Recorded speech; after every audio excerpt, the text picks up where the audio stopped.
chikibirizo muri buhoro people power our power people power our power NUP everywhere nashemererwa kubareba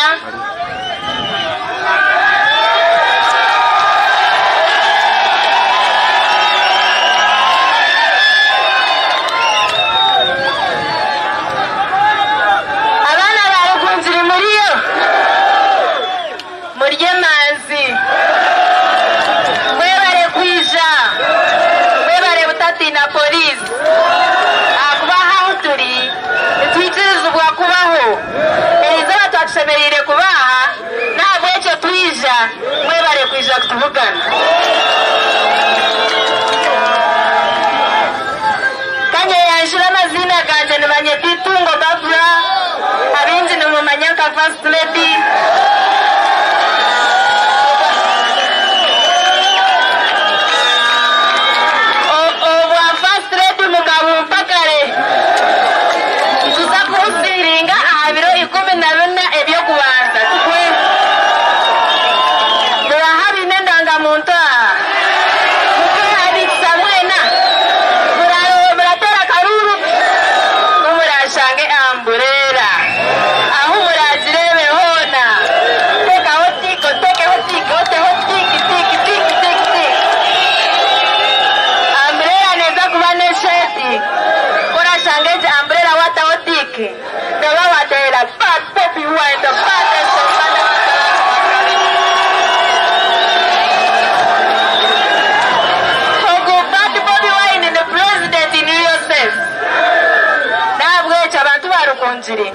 Obumba hanje muziranye n'abana bana abantu wito mukuru ari hino kutasi obumba abakazi banyu bandara hamitima obwire bwona nimbumara ndukuzo mu mashomero kugamba n'abahara banyu mu mashomero ninga nzo mu marwariro kutayayira ba mama bazire kandi nitira kuzo mu marwariro ga gavumenti konka banjizira mbere kunjiri referral hospital yanyu ne Shaketaro imwene rwariro ati nani nyenda kubabuza abantu barukunjiri nimwenda kubona irwariro ryari mwine plani nayo kuterera umuntu arabaze kubatekateka akaba planinzira akabatera ho referral hospital kandi garuru mwaka cyaguranye ni muba mwampa kwa First Lady kandi mbaniza kumugambira cyo gukora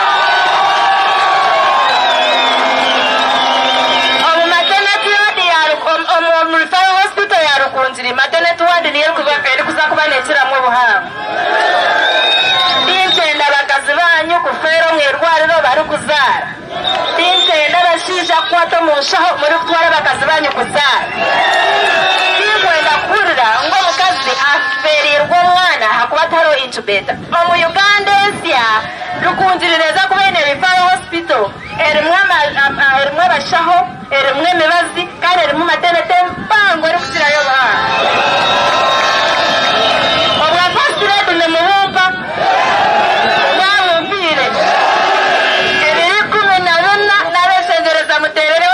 cyaguranye numuzakushanaho umbrella nesheti kumuramo wa president numama mbo ba First Lady nutubatwarya mutwera people power our power NUP everywhere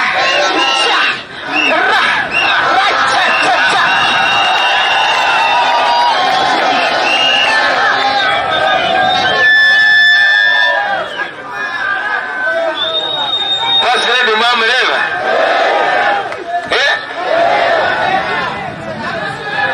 sababi charenga etana charenga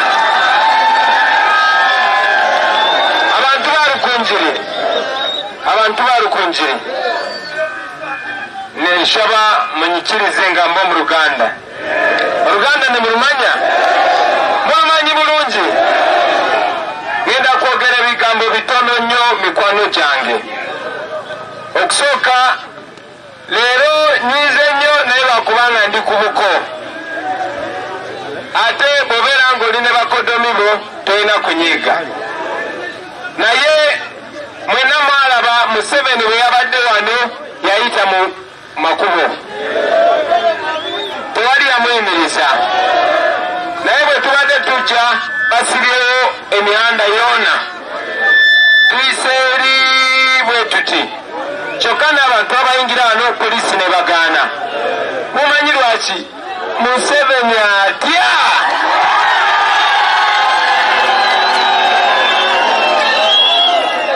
Nze nasemayo okujja wano. Twalinamo wano nga tunoonyeza beti muzanira Kaluulu. Era ne mbagamba tuye Museveni tugenda kumuggyako. Era nziremu okubagamba ti ndi wano ku missoni yakuggyako Bosco. Ejo missoni ne bagyeta mission to freedom. Ne bagyeta bata. Ejo ni mission to freedom.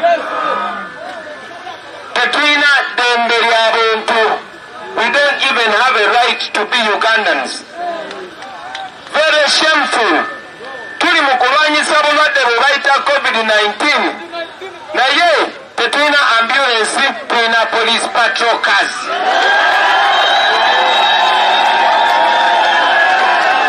Oyo Museveni agamba nti nayagala bannayuganda alimba. Tayagala bannayuganda. Wano wennyini bakuba omwana essasi ne bamutta. Wano bali balese report. Just a few weeks ago, they killed more than 100 Ugandans. Nga balowooza tugenda kupowa, ffe tetugenda kupowa. Bagamba balwanyisa COVID-19. Naye mwalabye ku mawulire tetulina oxygen. There is no oxygen in our hospitals. But we buy tear gas every day, Kubanga Museveni ayagala kwekuuma nga ye king, nga ye emperor. So njagala okwebaza in a very special way abasajja abatugulawo amaaso ba Dr. Kizza Besigye. Mwena mukimanyi Dr. Besigye is my mentor. Lwakubanga nze siri wa FDC era bwe yampalo n'angamba Bobi osobola n'entandika ekibiina kye bayita National Unity Platform ne bakyali bange era nkomye wano nga president wa National Unity Platform. Era Museveni yali alowooza tikigenda koma kuba Paulo Kawanga Ssemogerere. Ate ekyo nakigamba banombwa n'abapoliisi. Okay? Kubanga atya n'amagye gali ku saidi yaffe.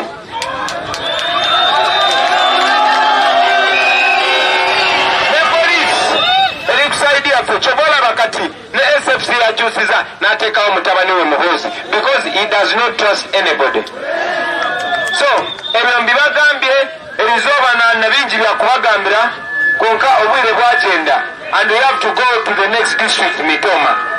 So I want to ask you, my brothers and sisters, the last time nkijaha ngambasaba akalulu akapeti muzanira, najja wano ngamba kubira muziki nga Bobi Wine, naye leero nkomyewo ngambasaba permission yammwe kuba njagala kubeera the next president of Uganda. Nze bwe munfuula president sigenda kubeera boss, ngenda kubeera servant wammwe. Mugenda kubeera ne president nga kyali wammwe. Mugenda kubeera ne president nga mukwano gwammwe. Mugenda kubeera ne president nga naye munyeeto nga mmwe. Mugenda kubeera ne president atagenda kukozesa poliisi oba amagye kunyigiriza abantu. Museveni bulijjo agamba bakole enkuuto. Konka omuhanda okuruga Nankeji okuruga Kanungu paka wano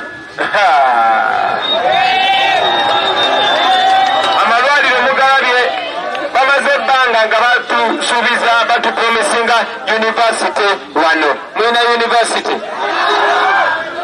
myaka 3 mwemeka kati njagala babulira without wasting time. We are removing the dictator. We are removing the what? We are removing the dictator. Manyi nti abantu bangi nnyo babasibidde bweru babaganya okuyingira. So njagala kubasaba mutwale eno message far and wide. Mugambe buli muntu yenna wano muliri ku njiri. We must stand together. We must stand together, all of us. We must stand together. Buli muntu mumugambe ebiro 14 bya January buli muntu aveyo alonde. Mwena mulonde. Maze bagambira tebasobola kutugana kugenda mu box kulonda. Era buli agenda okulonda funa mask yo gitereke kubanga ajja kuleterwa ekwaso. Iwe tune mask, mufune mask. Enegenda kubera mission. Buli kyaliwo, buli gwomanyi making sure alonda. Mu January tumuza kureba amazina ganje ga Bobi Wine, ga Musinguzi, ga Mutabazi, ga Mushuni, nimuza kureba Kyagulanyi, Sentamu, Robert. Nakabonero kachi olaba umbrella ngotikinga, olaba umbrella atema omala okutikinga tovaawo mugumewo mulinda akalulu kitu. Njagala okubategeeza nti ekyo tugenda kikola all over the country. Museveni atya tebabatiisa na zino mundu zaffe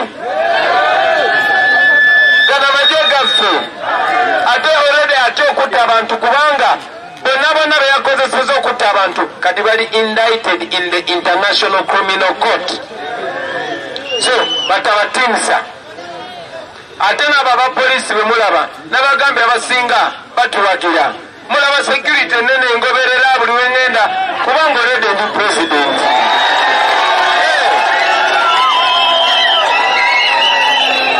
So kakati just need a permission yamwe on the 14th of January ekyo tukimale. Sigenda kwogera ku bizibu byonna bye muyina kubanga budde tebuliwo ate namwe mubimanyi.